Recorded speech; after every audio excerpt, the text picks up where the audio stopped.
లక్ష పాడి రైతు కుటుంబాల సంస్థ కరీంనగర్ డైరీ. కరీంనగర్ డైరీ పాలు మరియు పాల పదార్థాలు ఆర్డర్ చేసిన వెంటనే మీ ఇంటి వద్దకే కరీంనగర్ డైరీ యాప్ ని డౌన్లోడ్ చేసుకోండి.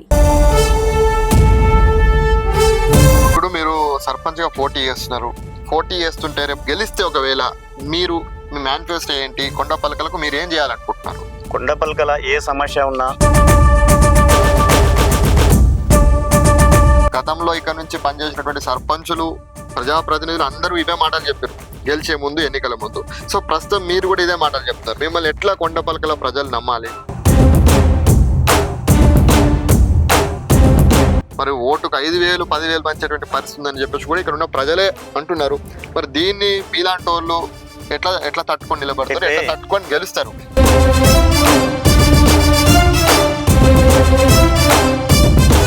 నమస్తే, welcome to Suman TV Karimnagar. నేను మీ జర్నలిస్ట్ అక్షయ్. ప్రస్తుతం మనం మానకొండూరు మండలంలోని కొండపల్కల గ్రామంలో ఉన్నాం. కొండపల్కల గ్రామం నుంచి సర్పంచ్ అభ్యర్థిగా పోటీ చేస్తున్నటువంటి జనగామ పుష్పలత శంకర్ గారు ఉన్నారు. వారితో మాట్లాడే ప్రయత్నం చేద్దాం. పుష్పలత గారు, శంకర్ గారు నమస్తే అండి. శంకర్ గారు, మీరు గతంలో ఎంపీటీసీగా పనిచేయడం జరిగింది, సర్పంచ్ గా లాస్ట్ టైం కంటెస్ట్ చేయడం జరిగింది, ఓడిపోయారు. మళ్ళీ ఇప్పుడు ఈ యొక్క సర్పంచ్ ఎన్నికల్లో మీరు పోటీ చేస్తున్నారు. ఎందుకు అసలు? ఇది వరకు ఎంపీటీసీగా చేసినప్పుడు సిసి రోడ్లు, మన మహిళా బిల్డింగ్ కట్టించిన, శ్మశానం అటుగా కట్టినాం. ఇంకెన్నో ఎంపీటీసీ ఉండగానే ఎన్నో పనులు చేసిన. ఐఎస్ఎల్ ఒక లాటరీ, ఒక 300 లాటరీలు కట్టిన ఇంటింటికి. ఒక 12,000 అది కాకుండా మిగతాది ఖర్చు పెట్టుకొని, ఇండివిజువల్ గా ఖర్చు పెట్టుకొని కూడా ఒక 300 లాటరీలు కట్టిన. ఇంకా రేపు ముందు ఇప్పుడు నాకు సర్పంచ్ అవకాశం ఇస్తే, సరే ఎంపీటీసీ అయిపోయినాక నేను సర్పంచ్ గా నెక్స్ట్ అయినా సరే ఓడిపోయినా మళ్ళా ఇప్పుడు మళ్ళా సర్పంచ్ గా మా మేడం గారిని, పుష్పలత గారిని పోటీ చేస్తున్నా. రేపు ఇంకా ఊళ్ళో ఏ అభివృద్ధి అయినా అందుబాటులో ఉంటా. రేపు దేనికైనా చేయడానికి సిద్ధంగా ఉంటా. నేను ఊళ్ళోనే ఉంటా, 24 గంటలు ఊళ్ళోనే ఉంటా. నేను వేరే ఇంకా మిగతా వాళ్ళు ఇలా పోటీ చేస్తారు, మళ్ళా ఊళ్ళో కూడా రారు. హైదరాబాద్ అని, హన్మకొండ అని, వాళ్ళందరికన్నా నేను ఊళ్ళో ఉండి ఊరు అభివృద్ధి కొరకు పాటుపడతాని, ఈసారి నాకు అవకాశం ఇవ్వాలని కొండపల్కల ప్రజలను కోరుతున్నా. అంటే ఇప్పుడు మీరు సర్పంచ్ గా పోటీ చేస్తున్నారు. పోటీ చేస్తుంటే రేపు గెలిస్తే ఒకవేళ మీరు మీ మేనిఫెస్టో ఏంటి, కొండపల్కలకు మీరు ఏం చేయాలనుకుంటున్నారు?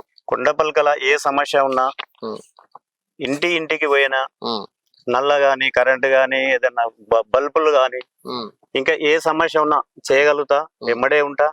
ఊరు అభివృద్ధి కొరకు ఏదైనా చేయగలుగుతా. ఓకే, అంటే ఇప్పుడు చాలా మంది మీరు అన్ని అభివృద్ధి చేస్తా అంటున్నారు, అన్ని చేస్తా అంటారు.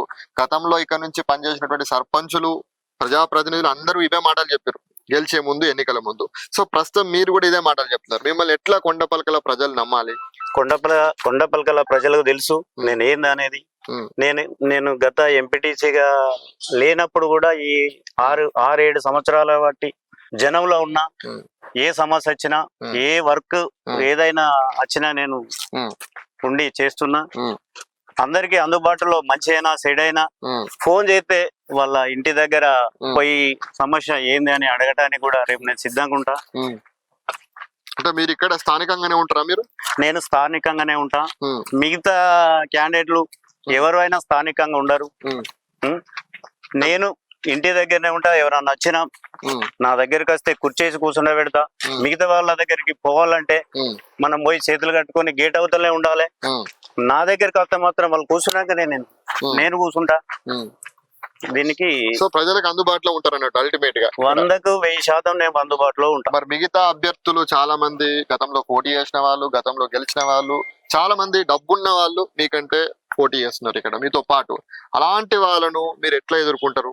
వాళ్ళు నాకు జనం ఉన్నారు, నాకు ఓటరే లింక్ ఉంది. నాకు పోయినా సరే గతంలో దగ్గర వచ్చి ఓడిపోయినా. లాస్ట్ టైమ్ లా ఎన్ని ఓట్లతో ఓడిపోయారు? నేను -150 ఓట్లతో ఓడిపోయినా. 150 అంటే చాలా తక్కువే, చాలా తక్కువ. ఇది 5,000 ఓటర్, అందులో 150 ఓట్లతో ఓడిపోయినా. నాకు ఓటర్లు ఉన్నారు. శంకర్ అన్న అంటే ఏదైనా చేస్తాడు, ఏదైనా పిలితే పలకరిస్తాడు. ఏడికైనా సమస్య ఉన్నా ఇంటి దగ్గరకు వస్తాడు. మనం వాళ్ళ దగ్గర పోకుండా ఫోన్ కొడితే మన ఇంటికి వస్తాడు అనేది. అంటే కొండపల్కల చాలా పెద్ద గ్రామం. మానకొండ్రు తర్వాత కొండపల్కల అనేది పెద్ద గ్రామం. దీనిలో ఇక్కడ కొండపల్కలను కూడా ఒక సపరేట్ గా మండల కేంద్రంగా చేయాలనేటువంటి ఒక వాదన కూడా ఇక్కడ ఉంది.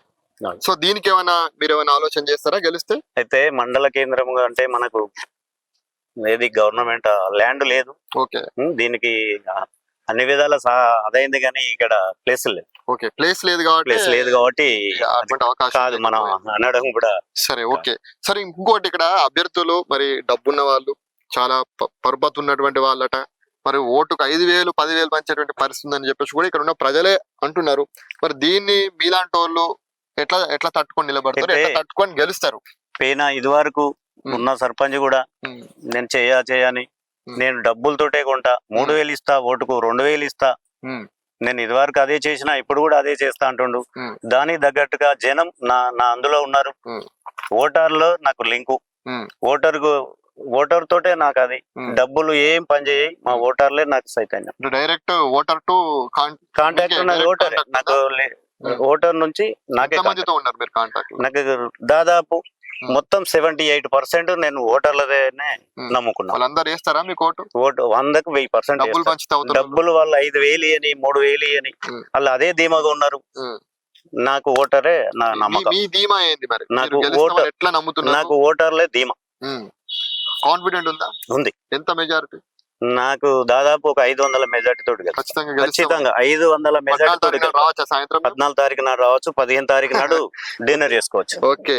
సో అల్టిమేట్ గా మీరు ఏమైనా కొండపల్కల ప్రజానికానికి మీరు ఈ యొక్క సుమన్ టీవీ ద్వారా ఏం చెప్పాలనుకున్నారో చెప్పండి. నాది కత్తెర గుర్తు, మా మేడం చేస్తుంది పుష్పలత, జనగామ పుష్పలత.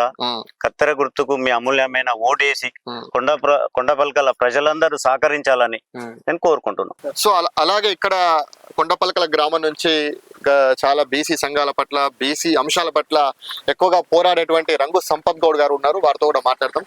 సంపత్ గారు నమస్తే. ఇది కూడా కొండపల్కల గ్రామం కదా? సో ఇప్పుడు శంకర్ గారికి మద్దతుగా మీరు ఇక్కడ ప్రచారం చేస్తున్నారా? అవునండి, 100% మేము మద్దతు ఇస్తా ఉన్నాం. ఓకే. ఇక్కడ ఏంటంటే గతంలో మేము చదువుకున్నప్పటి నుంచి ఇక్కడ మాకు ముఖ్యంగా గ్రౌండ్ ఇక చేద్దామని చెప్పి దాదాపు ఒక 30 సంవత్సరాల నుంచి ఏ సర్పంచ్ ఉన్నా కానీ మాకు ఇక్కడ ఒక క్రీడా ప్రాంగణం అనేది లేకపోవడం ఇక్కడ మా ప్రజల దురదృష్టం. దాని మీద అప్పటికి లావణ్య పట్ట భూములు ఉన్నప్పటికీ ఎవరు చేయలేకపోవడం వల్ల ఇక్కడ ఇంత పెద్ద మండలంలోనే చాలా పెద్ద గ్రామం అయినటువంటి కొండపల్కల గ్రామంలో ఇప్పటి వరకు కూడా దాని గురించి ఆలోచించే నాయకులు లేరు. ఇప్పటికీ ఇక్కడ ఉన్నటువంటి రవాణా సౌకర్యం కూడా సరిగా లేక ఇక్కడ ఉన్నటువంటి యువత మొత్తం కరీంనగర్ వెళ్ళి అక్కడ ట్రైనింగ్ తీసుకోవాల్సిన పరిస్థితి ఏర్పడుతుంది. మీరు పొద్దున్న లేస్తే చూడొచ్చండి, అంబేద్కర్ స్టేడియం కానీ మన SRR కాలేజ్ గ్రౌండ్ లో కానీ మా దగ్గర ఉన్నటువంటి యువత ఇవాళ కానిస్టేబుల్ పోస్టులు పడ్డా ఇలా కరీంనగర్ వెళ్ళి అక్కడ ట్రైనింగ్ తీసుకోవాల్సిన పరిస్థితి ఉంది. ఇలా యాజ్ ఏ ఒక స్పోర్ట్స్ మ్యాన్ గా నాకు క్రీడల పట్ల గానీ రన్నింగ్ పట్ల గానీ చాలా అత్యంత నాకు అదంటే చాలా ఇష్టం. వాళ్ళకి ట్రైనింగ్ ఇవ్వాలని కానీ, వాళ్ళు ఎవరైనా పోటీ చేసే వాళ్ళకి కానీ, లేకుంటే ఇంకా డిఎస్సి కాంటెస్ట్ చేసే వాళ్ళకి కానీ ఇక్కడ ఒక గ్రంథాలయం ఉండాలనేది నాకు చాలా ముఖ్యమైనటువంటి కోరిక. ఎందుకంటే నేను పుట్టిన గ్రామంలో నాకు ఎటువంటి ఇక్కడ రాష్ట్ర వ్యాప్తంగా మాట్లాడుతుంటారు. అవును, మరి ఇక్కడ గ్రామానికి వచ్చేసరికి అయితే సమస్యల వలయంగా ఇక్కడ కనబడుతున్నది. అందుకే అండి ఈసారి తప్పకుండా యువత అంతా మద్దతుగా ఇవాళ మీరు సర్పంచ్ ఉండాలని చెప్పేసి నా వైపుగా చాలా మంది అన్నారు. అట్లాంటి నేను అందరినీ యువతను ఒప్పించి ఇక్కడ జనరల్ అందరం మనం బీసీలంతా కొట్లాడి చేసేది ఏం లేదు. ఇంకా పై అవకాశాలు ఏమైనా వస్తే చూద్దాం. 100% గెలిపించుకుంటామండి. బీసీలంతా బడుగు బలహీన వర్గాలందరినీ 100% కులాలు ఇక్కడ పోటీ చేస్తున్నాయి. దాన్ని తట్టుకొని శంకర్ గారు నిలబడతారా మరి? ఈ కాన్సెప్ట్ మీద మీరు మంచి క్వశ్చన్ అడిగారండి. ఇవాళ అగ్రవర్ణాలు అగ్ర కులాలు అంటే ఎవరో కాదండి, బాగా డబ్బున్న వాళ్ళు, భూస్వాములు. ఇవాళ ఈ అగ్రవర్ణాలని మాట్లాడితే కొంతమంది వక్రీకరిస్తున్నారు. మరి రెడ్డి సోదరులని ఇవాళ మరి మేము రెడ్లనే అంటుండ్రు ఇవాళ అని చెప్పేసి కొంతమంది వక్రీకరిస్తున్నారు. కానీ మేము మాట్లాడే సబ్జెక్టు రెడ్డి సోదరులను కాదు మేము అనేది. ఇక్కడ జరుగుతున్నటువంటి వ్యవస్థ మీద అగ్రవర్ణ వ్యవస్థ అంటే ఎవరు? ఎక్కువ డబ్బున్నవారు, భూస్వామ్య వ్యవస్థ. డబ్బున్న వాళ్ళు కూడా అగ్రవర్ణాలు 100%. ఇప్పుడు వాళ్ళు బీసీలలో ఉన్న వాళ్ళు కూడా చాలా డబ్బుగా ఉండి వాళ్ళు పెత్తందారి వ్యవస్థ లాగా ప్రవర్తించే వాళ్ళు. సో అట్లే అనుకోవచ్చు. ఎందుకంటే ఒక బడుగు బలహీన వర్గాల కోసం ఇవాళ ఓటు హక్కు అనేది దేనికోసం తీసుకొచ్చిండ్రు అంబేద్కర్ గారు? ఓటు హక్కు అనేది లేకపోతే ప్రజాస్వామ్యం అనేది ఇవాళ ఓటే లేకపోతే ఆ రోజున మనకు న్యాయశాఖ మంత్రిగా ఉన్నటువంటి అంబేద్కర్ గారు ఆ ఓటు హక్కును ప్రతిపాదించకపోతే ఇవాళ ఓటు ఎక్కడిది? ఈ వీళ్ళందరూ మన దగ్గరికి వచ్చేవారా అని చెప్పేసి వాళ్ళ మేము మీ సుమన్ టీవీ ద్వారా మేము చెప్తా ఉన్నాం. ఇవాళ అదే ఓటు హక్కును అంబేద్కర్ గారు అన్నారు, నేను నా బడుగు బలహీన వర్గాల ప్రజలకి ఓటు అనే ఆయుధాన్ని ఇస్తున్నాను, పోరాడడానికి నేను వాళ్ళ చేతికి కత్తిని ఇవ్వలేదు. సరే అవన్నీ ఓకే. మనం కొండపల్కల విషయానికి వస్తే ఎట్లా ఉండబోతుంది? 100% అండి. మన గుర్తు కత్తెర గుర్తు పైన బడుగు బలహీన వర్గాల ప్రజలే కాదు మా రెడ్డి సోదరులు కూడా. ఇక్కడ బీసీలు ఎంత మంది ఉంటారు ఇక్కడ బడుగు బలహీన వర్గాలు? మాక్సిమం ఇవాళ 4450 ఓట్లు పై చీలుకుంది. మాకు ఇక్కడ బంజర్పల్లి అని, అది కూడా మా గ్రామంలో ఆమ్లెట్ విలేజ్, అక్కడ కూడా ఒక 310 మొత్తం కలుపుకొని 5000 పై చీలుకు ఉండేది. ఇప్పుడు అది కూడా ఆమ్లెట్ విలేజ్, అది కొత్త గ్రామ పంచాయతీ అయింది. సో మాకు 4450 ఓట్లు ఉన్నాయి. అందులో బడుగు బలహీన వర్గాల ప్రజలే 4000 ప్రజలు. వాళ్ళందరూ ఆ వర్గానికి సంబంధించిన శంకర్ గారికి ఉంటుందా? తప్పకుండా రెడ్డి సోదరులు కూడా మాకు సపోర్ట్ ఉన్నారు. రెడ్డి సోదరులు కూడా మాకు సపోర్ట్ ఉన్నారు. కానీ ఓటు అనేది సీక్రెట్. ఓటు వేసేటప్పుడు ఆ డబ్బాలో మా ఓటు కత్తెర గుర్తు మీద వేస్తారని మేము బలంగా నమ్ముతా ఉన్నాం. కత్తెర గుర్తు మీద వేసి ఇవాళ యువత 350 నుంచి 400 మంది యువత ఉంది. ఆ యువత మాకు అండగా ఉంది. యువత బలంతోనే ఇలా బడుగు బలహీన వర్గాల ప్రజలు ఉన్నారు, రైతు సోదరులు ఉన్నారు. ఇక్కడ ఐకేపీ ఉంది. ఐకేపీ కూడా ఇక్కడ వడ్లు కొనేదానిలో వడ్లలో కూడా చాలా మంది దళారులు ఉన్నారు. వాటన్నిటిపైన ప్రత్యేక దృష్టి పెట్టడం కోసం ఇక్కడ ఒక గ్రంథాలయం ఏర్పాటు చేయడం కోసం ఒక వాకింగ్ ట్రాకర్ కూడా కావాలని చెప్పేసి దాని మీద కూడా, అట్లాగే కాకుండా ఇంకా ఇక్కడ ఒక ఓపెన్ జిమ్ ఏర్పాటు చేయాలని చెప్పి ముఖ్యంగా యువతకు చేయాలనేటువంటిది నా ఉద్దేశం. నాకు ఆ స్వార్థంతో మాత్రమే నేను ఇక్కడ కొండపల్కల గ్రామంలోకి వచ్చి నేను జంగామ పుష్పలత శంకర్ గారికి వారికి సపోర్ట్ చేయడం జరుగుతా ఉంది. కత్తెర గుర్తు మీద రాబోయే 14వ తారీఖు రోజున జరిగేటువంటి ఎలక్షన్లలో యువత గాని బడుగు బలహీన వర్గాల ప్రజలు గాని ప్రతి సోదరులు అందరూ నా యొక్క ఈ సందేశాన్ని మన్నించి ఒక్కసారి ఒక అవకాశం ఇస్తే అభివృద్ధి అంటే ఏంటో చూపిస్తామని చెప్పేసి మీ సుమన్ టీవీ ద్వారా నేను తెలియజేసుకుంటాను. ఓకే, సో ఇది పరిస్థితి. కొండపల్కల గ్రామంలో జనగామ పుష్పలత శంకర్ గారు ఖచ్చితంగా గెలుస్తామని ధీమా వ్యక్తం చేస్తూ, గెలిస్తే తాము కొండపల్కల అభివృద్ధికి కృషి చేస్తామని చెప్పి చెప్తున్నటువంటి పరిస్థితి. కెమెరామెన్ కార్తిక్ తో అక్షయ్. కొండపల్కల గ్రామంలో 2వ విడత ఎలక్షన్స్ వచ్చినాయి. మరి కొండపల్కల గ్రామం జనరల్ మహిళగా ఇక్కడ వచ్చింది.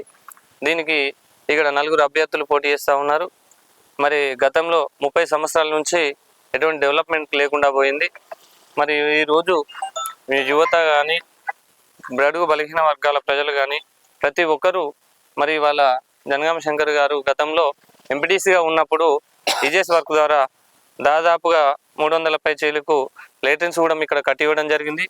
అలాగే సీసీ వర్క్స్ కూడా చాలా చేయడం జరిగింది. ఇక్కడ ఉన్నటువంటి మహిళా సంఘ భవనం కావచ్చు, మరి శ్మశాన వాటిక కావచ్చు, ఎవరు చేయలేకపోయినా వారు ఎంపీటీసీగా ఉన్నప్పుడే వాటిపైన దృష్టి పెట్టి వారికి లాభం వచ్చినా రాకపోయినా, ఎందుకంటే వారి దగ్గర జేసీపీ ఉంది, వారికి సిమెంట్ బ్రిక్స్ ఉంది, వారి దగ్గర ఒక 50 మంది వర్కర్స్ ఉన్నారు. ఎక్కడ ఏ వర్క్ వచ్చినా కానీ ఇంకొక ఎవరో కాంట్రాక్టర్ రావాలి చేయాలనే ఉద్దేశం ఎక్కడ కూడా లేదు.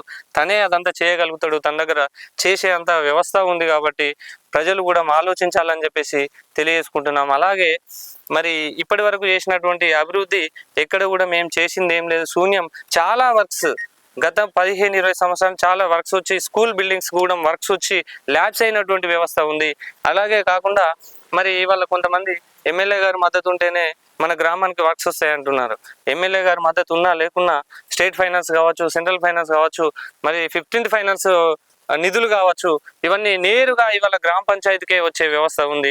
మరి ఏమైనా స్పెషల్ ఫండ్ పెడితే ఎవరైనా పెట్టాల్సిందే గ్రామానికి. ఇవాళ గ్రామ ప్రజలు అందరూ ఓటేసి గెలిపిస్తేనే ఇవాళ ఎమ్మెల్యే గారు కానీ, మంత్రి కానీ, ఎవరైనా అవుతారు, ఎంపీ కానీ ఎవరైనా అవుతారు. సో వాళ్ళు ఇవాళ సర్పంచ్గా గెలిచింది, మా పార్టీ వాళ్ళని గెలిపిస్తేనే నిధులు వస్తాయి అనేది తప్పు ముచ్చట.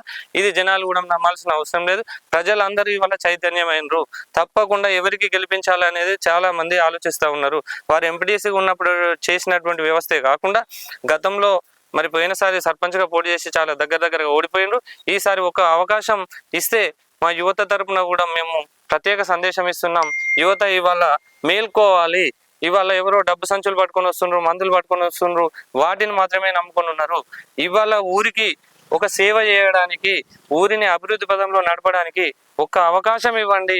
నా మాటగా చెప్తా ఉన్నా, అందరికీ నమస్కరించి యువతకు కూడా చెప్తా ఉన్నా. ఎందుకంటే ఈ అవకాశం మళ్ళీ మళ్ళీ రాదు. ఈ వచ్చిన అవకాశాన్ని వినియోగించుకొని మళ్ళీ 5 సంవత్సరాల తర్వాత అయ్యో మేము ఓటు ఇటేస్తే బాగుండు అని చెప్పి ఆలోచించే కన్నా ఈ ఒక్కసారి ఆలోచన చేసి నా మాటగా చెప్తా ఉన్నా, కత్తెర గుర్తు మీద ఓటు వేసి అందరూ 14వ తారీఖున ప్రొద్దున్నే 7 గంటల నుంచి 1 వరకు ఉంది. ప్రొద్దున్నే అందరూ విధిగా ముందస్తుగానే వచ్చి కత్తెర గుర్తు మీద ఓటు వేసి అత్యధిక మెజారిటీతో గెలిపిస్తే తప్పకుండా కొండపల్కల గ్రామాన్ని అభివృద్ధి పరంగా నడిపించి చూపిస్తామని చెప్పేసి మా మాటగా తెలియజేస్తా ఉన్నాం.